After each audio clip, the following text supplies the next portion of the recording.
and resources and responsibilities for frameworks.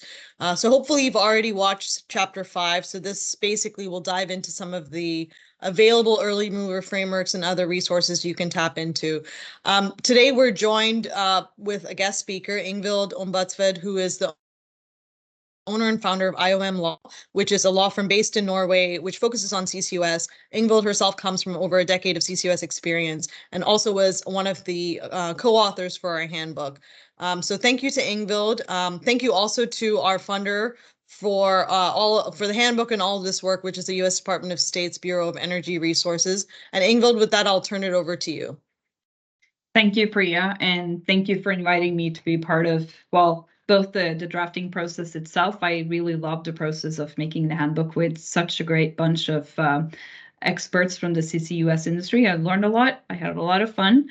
And now I'm also honored to have the opportunity to talk to you guys about some of the stuff we actually put in the handbook. So I'm going to dive right into some of these resources that that we have been working with to create this handbook. So this handbook, if you were looking at, or if you were watching the video for, or read the chapter 5 on a roadmap to make a regulatory framework for CCUS, you would have noticed that there's a reference to a chapter with resources available to you as a policymaker for CCUS. And what we basically did is that we mapped out some of the maybe most available early mover frameworks, like standards, best practices, and legal frameworks that you can look at, take inspiration from, and borrow from in order to make a fit-for-purpose CCUS framework for your country. And we've also looked at some of the international conventions that are most relevant for you as a policymaker and for CCS in particular, some more relevant to offshore activities, some more relevant in terms of air pollution, etc. And in this chapter, we have also included a couple of examples on how some of these resources have been taken into use by projects and also by policymakers around the world. Because I think it's also an important thing to point out that even though this is a handbook for policymakers, it might actually also be useful for early mover project developers. So we kind of try to mirror a little bit how projects have behaved in this space as well.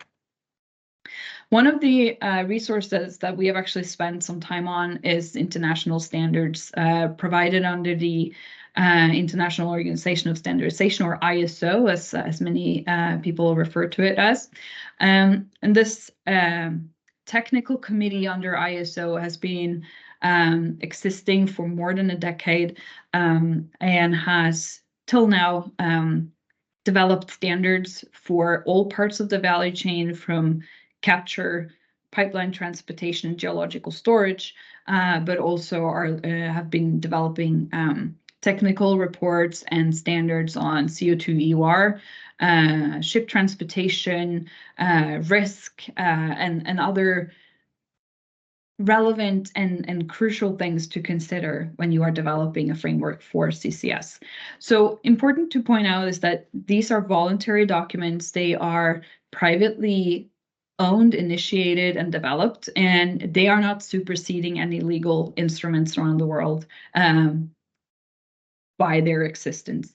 The only way to make these instruments legal frameworks is for a policymaker to actually refer to them or implement them in their national policies or regulations directly. We do see some examples of that around the world, especially in terms of referencing, maybe not so much in direct use. But this is a good way of, for example, closing some of the technical gaps or technical questions in a regulatory framework, and make sure that you are using ever 5-year updated documents. That they are best practices demonstrating best technologies and experience from both regulators and policy and projects alike, so that you can actually, instead of spending a lot of time making up the wheel all over again, you can tap into these resources and refer to them for example, characterization of a storage site or monitoring technologies or other crucial elements of the CCUS value chain.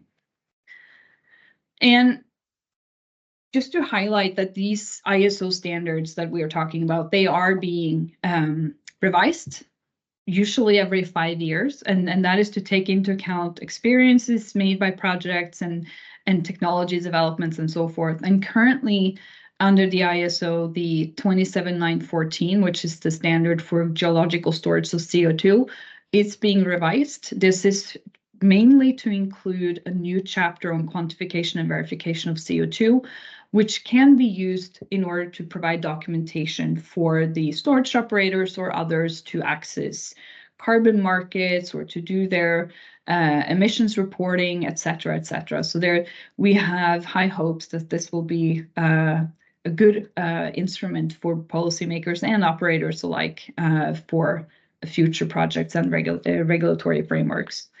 We expect that we will see an updated document next year in 2025, so stay tuned for that. And we have already seen actually that this document has been taken into use and been adopted in countries. We have mentioned in this slide and in the book chapter about the standard having been adopted in Japan and Canada. However, we've also seen, as we will come back to, practical use of the standard in characterization and site selection in Denmark and other countries around the world. So it's been proven as an important resource for CCUS. What we also see is a good development in the Asia-Pacific region with new members joining ISO, both to access the standards and the resources inside of ISO, but also to participate in putting their mark in the standards themselves and to bring the experience from the region into the standards to make sure that these standards are actually fit for purpose also in this region. And we see on this slide a case study for the Indonesia Carbon Capture and Storage Center, which has been actively involved in driving the development of CCUS activities in Indonesia, but they are also actively taking part in Indonesia being a new member to ISO. And they will also be co-host to an upcoming plenary meeting in June in Jakarta this year. So great developments in the region. Couple of early mover frameworks that we have displayed in this slide with more examples in the book. And as Priya mentioned, I would also recommend you to visit the book chapter because there are more details on these frameworks showed in this slide, but there are also other frameworks that you can look at. And although we call these early mover frameworks, as you can see, the IEA model framework is not necessarily an early framework itself, but more an assessment and analysis, basically, and summing up other early mover frameworks where they're also highlighting important issues that you need to take into consideration when you are regulating CCUS in your country. And we've taken one example to show you on this slide, being the liability or long-term liability for a geological storage site, which is a heavily debated issue in the CCS regulatory framework world. Is the regulator going to take on long-term liability for the operator after closure of the storage site or not? And the IEA model framework is kind of provided 3 different options on how you can do this, either the transfer or the non-transfer options, but also having different ways of approaching such a transfer. So I think having a look at these framework, having a look at this resource in particular would be helpful because it's not representing one country, but it's actually identifying important issues across the jurisdictions that have implemented CCUS up to a certain point, and looking at crucial questions that has to be answered at a very high policy and strategy level before you start drafting a regulatory framework for CCS. The other example that we have on the slide here is the US UIC Class 6 framework, which is a CCS specific framework being onshore in the US. So this framework is only focusing on injection of CO2 into geological formations for permanent storage. And it's a good example of how you can not only have a CCS regulatory framework, which is focusing on protecting drinking water onshore, but it's also a very good example of how regulators in the country have taken learnings from other underground injection control programs and implemented them for CCS, because they've been injecting, for example, CO2 for EUR purposes in the US for decades and taken a lot of learnings from that into the Class 6 framework. But then they have amended that or adopted that framework in order to leverage a different type of risk and a different type of activity that actually is this geological storage compared to the EUR operations. So very useful learning to have a look at that.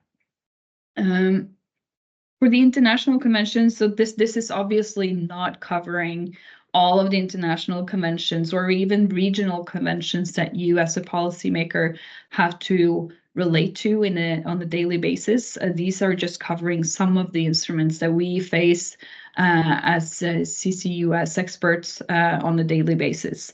Some of these have direct framework or provisions for CCUS. Others have not. They have more kind of general provisions, like, for example, the Convention on the Law of the Sea, which is basically focusing on how you can avoid pollution, but has no real direct terms or criteria for CCS or for CO2 transport or storage offshore. But you have to kind of keep it in mind as you go along. The most famous international or global instrument, which actually mentioned CO2 storage, is the London Protocol. It doesn't have as many countries involved or as members as the UNCLOS, but it's a growing membership, and it's also the only international convention or protocol with a specific list of criteria that you need to consider if you are going to store CO2 offshore. It also is very famous for having implications if you want to transport your CO2 across borders to store it offshore. So it has gotten a lot of attention and was previously reckoned a barrier to such activities, but those have been opened up, and now you can actually access that framework and access the guidance documents and the resources available under the Secretariat, and also with the other contracting parties to the protocol, in order to get help to draft your framework and to implement the CCS framework for offshore activities in particular.